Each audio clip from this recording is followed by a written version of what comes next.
Hello friends, मेरा नाम है अनिल और आप सभी का स्वागत है आपके अपने YouTube channel UP Bihar exam crack पर।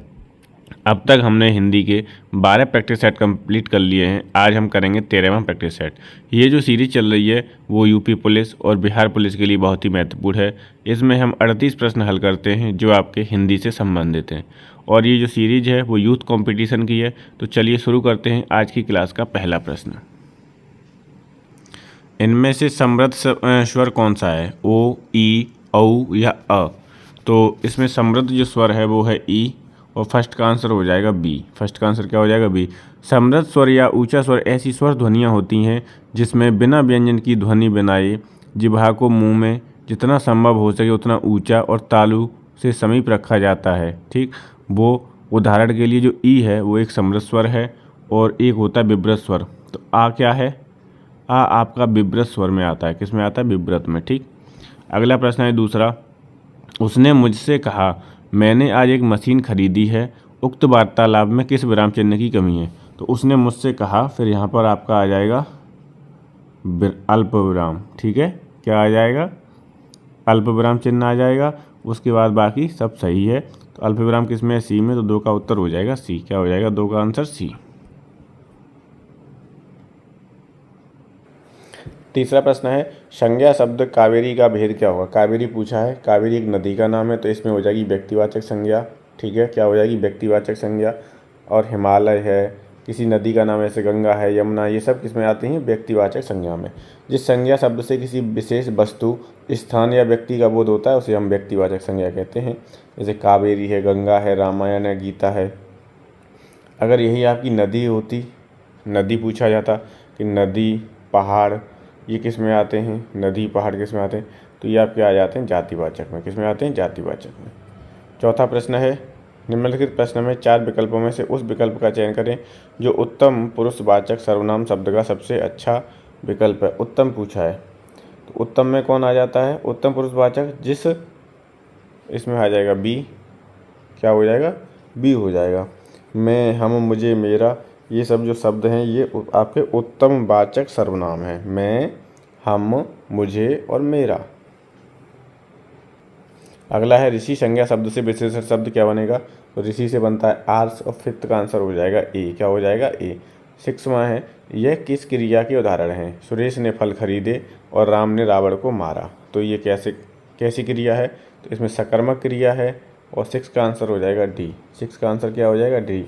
वाक्य में जिस क्रिया के प्रयोग में कर्म की प्रधानता होती है उसे हम सकर्मक क्रिया कहते हैं। किसकी प्रधानता होती है? कर्म की।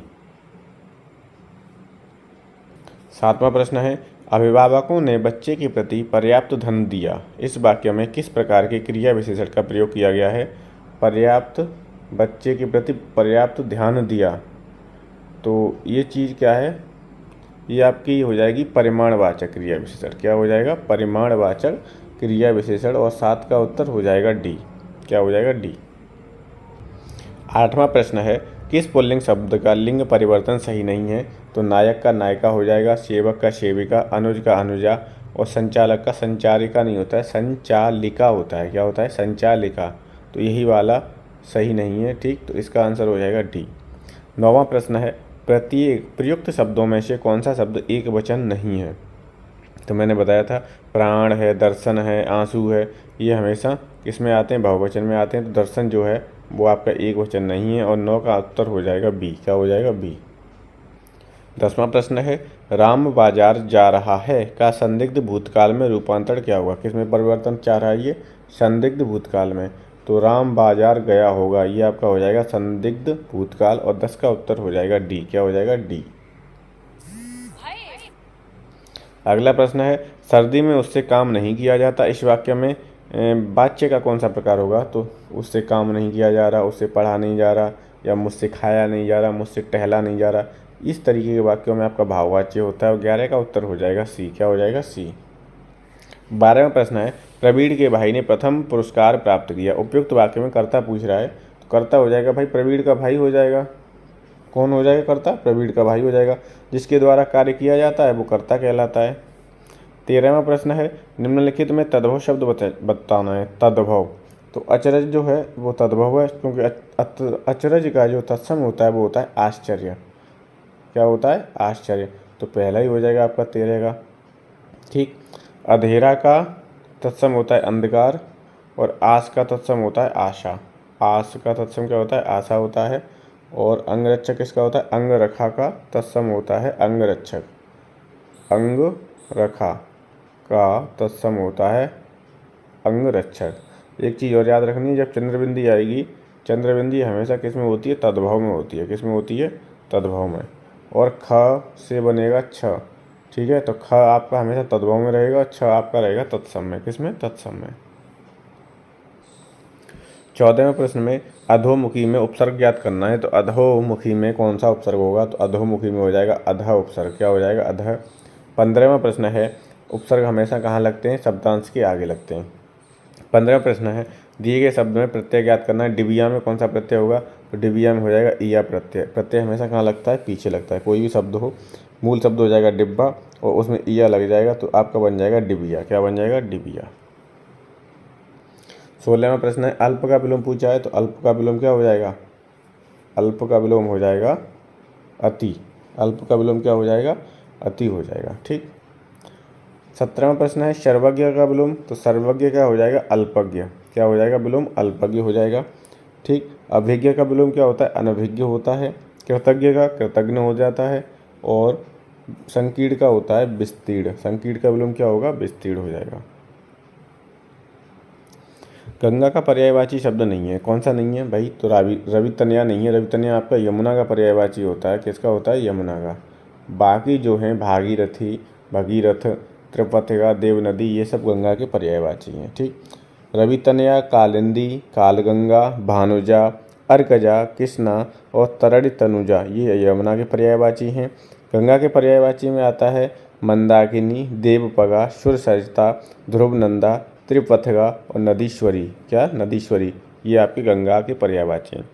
गंगा यमुना के पर्यायवाची, पृथ्वी के, आकाश के पर्यायवाची, शेर के और घोड़ा के। ठीक है, ब्रह्मा जी के, कामदेव के, ये सब पर्यायवाची बहुत ही इम्पोर्टेंट हैं।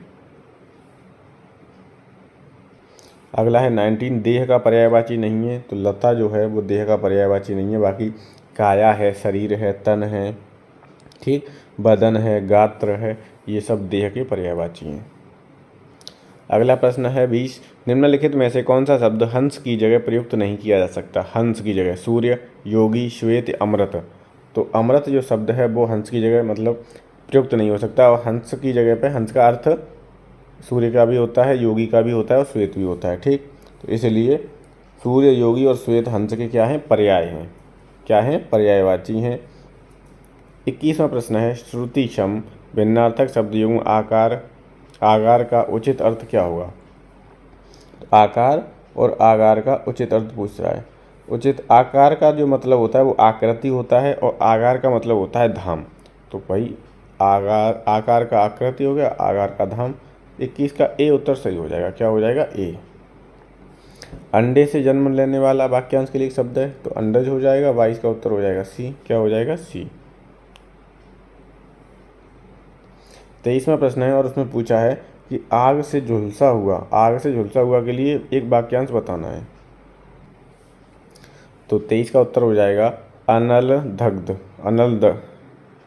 अनलदग्ध बोल दो, है ना? अनलदग्ध ये होता है आग से झुलसा हुआ। 24वां प्रश्न है सत्यार्थी शब्द का सही संधि विच्छेद बताना है। तो मैंने बताया हर एक क्लास में आ रहा है, या पे डंडा लगा हुआ है या, तो इसमें हो जाएगी आपकी दीर्घ स्वर संधि।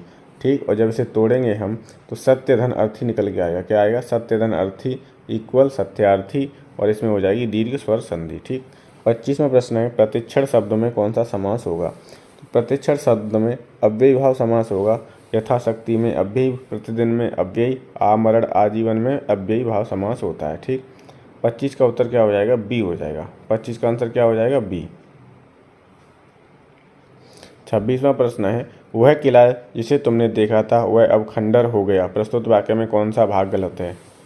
वह किला जिसे तुमने देखा था वह अब खंडर हो गया। तो 26 का उत्तर हो जाएगा सी, वह अब। ठीक है, वह अब भागवाले में त्रुटि है, यहाँ वह अब के स्थान पर अब का प्रयोग उपयुक्त होगा। ठीक है, अब होगा केवल कि वह किला जिसे तुमने देखा था अब खंडर हो गया। 27वां प्रश्न है, किस भाव की परिपक्व अवस्था को रस कहा जाता है? कौन से? अनुभाव, विभाव, संचारी भाव या स्थायी भाव? तो स्थायी भाव इसका उत्तर हो जाएगा और 27 का उत्तर हो जाएगा डी। 28वां प्रश्न है, चौपाई छंद का पूर्व रूप क्या है? चौपाई छंद का पूर्व रूप है चौपई। क्या है? चौपई है। 28 का उत्तर हो जाएगा डी। और 29वां प्रश्न है, 29वें प्रश्न में कह रहा है कि जहाँ अनेक व्यंजनों की एक बार स्वरूपतः व क्रमशः आवृत्ति हो वहाँ कौन सा अनुप्रास प्रयुक्त होता है? जहाँ अनेक व्यंजनों की एक बार स्वरूपतः व क्रमशः आवृत्ति हो वहाँ होता है आपका छेकानुप्रास अलंकार। कौन सा? छेकानुप्रास। और 29 का उत्तर हो जाएगा डी। क्या हो जाएगा? 29 का आंसर डी हो जाएगा। केंद्रीय हिंदी संस्थान पूछ रहा है कहाँ पर है? तो केंद्रीय हिंदी संस्थान आपका आगरा में है। 30 का उत्तर हो जाएगा ए। क्या हो जाएगा? 30 का उत्तर ए हो जाएगा।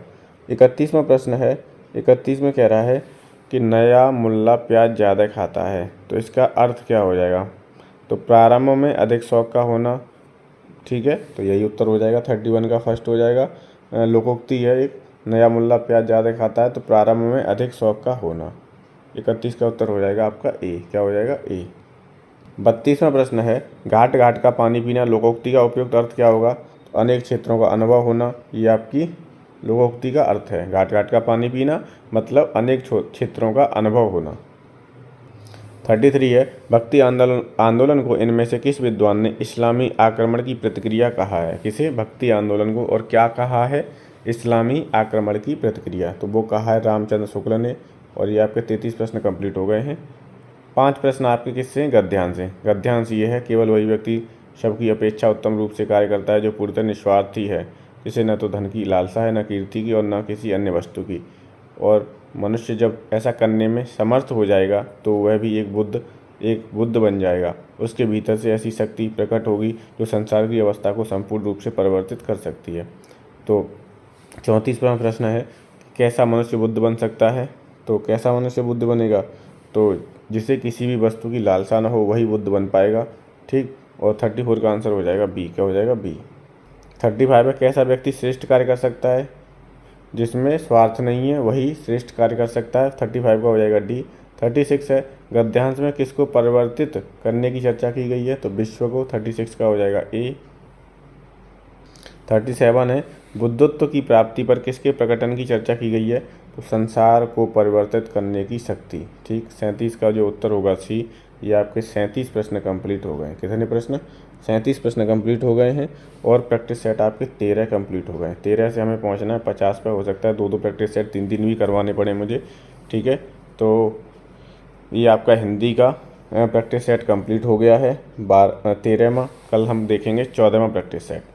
अगली क्लास में देखेंगे 14वां प्रैक्टिस सेट। इस क्लास को यहीं समाप्त करते हैं। अगर आप चैनल पर पहली बार हैं तो प्लीज़ चैनल को सब्सक्राइब कर लीजिए। Thank you so much.